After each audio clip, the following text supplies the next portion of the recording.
நம்ம கேட்ட கேள்விகளுக்கு அவங்க வந்து எக்ஸ்ட்ரா கவுண்டர் கொடுக்கணும் அப்படின்னு சொல்லி நேற்று ஒரு 2 பேப்பர் கொடுத்துருக்குறாங்க.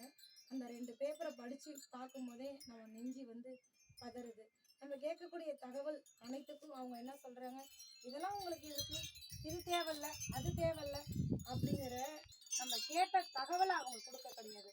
நம்ம மேலே தான் பழி சுமத்தி என்ன சொல்கிறாங்க, பெட்டிஷனர் வந்து நாள் கடத்துறதுக்காக இதெல்லாம் தேவையில்லாததெல்லாம் கேட்குறாங்க அப்படின்னு நம்ம மேலேயே இது திருப்புறாங்க. நம்ம கேட்டதுக்கு நாட்களை மட்டும் கடத்திட்டு போயிட்டாங்க. 2 வருஷ காலமாக ஓடிடுச்சு. இப்போ 7/8க்கு திரும்ப அடுத்த விசாரணை ஒத்தி வச்சிருக்கிறாங்க. அப்போ வந்து நேற்று அவங்க கொடுத்த அந்த கவுண்டரை படித்து பார்த்துட்டு நம்ம வக்கீல் வந்து அடுத்தது வாதம் அவங்களும் வாதம் வைக்கணும்.